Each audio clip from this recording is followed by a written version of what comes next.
Now we got to switch gears. We talked about teams that were thriving, teams that are, streaking and getting things together. We got to go to the opposite end of it. We got to talk about some teams that are kind of struggling right now, trying to potentially pivot and pick up these pieces, or maybe figure out what's the next step for them, organizational, in the next direction or whatnot. I want to start off with the Toronto Raptors, a team that was on like a 9-game winning streak a couple weeks ago, thriving, killing it, showing a lot of great energy. They are now in a 3-game losing streak. They have not looked like themselves. They've lost 5 of the last 6, and right now they are dealing with a lot. The first thing that I think is evident with the Raptors, and Coach Darko even mentioned it and talked about it recently, was they had that part of their schedule where they played a lot of games in a little time. And I think every team in the NBA is going to have that hump in the schedule where it feels like you play 5 games in 7 days, or sometimes even like 6 games in 7 nights. It gets real crazy, real hectic for a few of these teams. And they've ran into that. And the fatigue showed, whether from an individual standpoint or a team's standpoint, where the communication, the effort, a lot of it just wasn't there in some of these losses. I mean, they have lost twice in almost a week and a half or 2 weeks to the Charlotte Hornets. In one of these games, they had 86 points against the Charlotte Hornets. A lot of that says loudly, fatigue, fatigue, fatigue. Unfortunately for them, the fatigue is something that they can't use as an excuse, because they have to make sure that they stay in position to be able to be a playoff team. A lot of teams are figuring out. You got the Atlanta Hawks playing a lot of good basketball, as we mentioned prior to the Franz Wagner injury that he faced against the Knicks. The Magic were starting to get things together there. You already have the Knicks, the Pistons, the Celtics are hot now.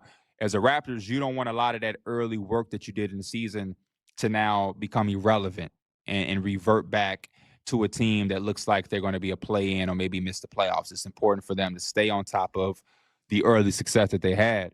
And in the midst of some of those issues that we mentioned, RJ Barrett, there's a difference in this team without RJ Barrett. They're 3-5 without him so far. He just recently got some knee injections, which means he'll be reevaluated another week, which to me means he won't be back for a couple of weeks. And if they're below 500 without him, they're going to have to quickly figure some things out. But his cutting, his ability to create some shots for himself and knock down some shots, and just his scoring prowess overall has definitely been missing a lot from this team through the last 6 games or whatnot, as they've gone on this 3-game losing streak. They got a big cup game Tuesday night tonight, which by the time you guys see this, we'll see the result of that. If I had any say, I would probably go the Knicks, just by the way that the Knicks are playing versus the way that the Raptors have looked over the last 3 games. To me, this team is probably still at a point where they're going to have to figure out some type of move to make. I like what the Raptors have done. I enjoy their roster. I want to see RJ Barrett back as soon as possible. But to me, they still lack a bunch of size, right? Jakob Poeltl, who has been in and out of the lineup, and certain games haven't looked like this self. He's still only, like 6'10", 6'11". They've had nights where they've started CMB as a 6'7" center. Mamu has played, and I think he's only around 6'9". So I would love to see this team try to address the need of more size. I also think some of the guard play can be a little bit in question. They don't have the typical type of floor organizer necessarily. Jamal Shead is like this 3-and-D, ferocious defending point guard. Emmanuel Quickly, I think in theory, is a guard that meshes well off of Brandon Ingram and Scotty Barnes with his elite 3-point shooting, his pull-up shooting, shooting off the catch. He fits with those guys being your jumbo playmakers and complementing them to a certain degree. But I would love to see this team have some type of floor organizer or floor general to come off the bench and kind of slow things down, get them organized with different second unit groups and whatnot.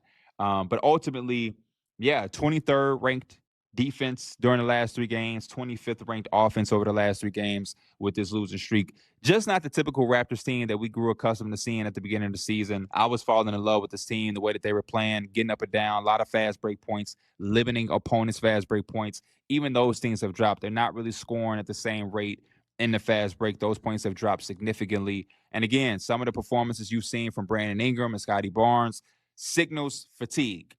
And I just want to see them regroup, whether that's making a move. This morning, Shams dropped an article And Anthony Davis was a big highlight of that article, talking about teams that were interested in potentially pursuing him at the deadline if he were to be made available.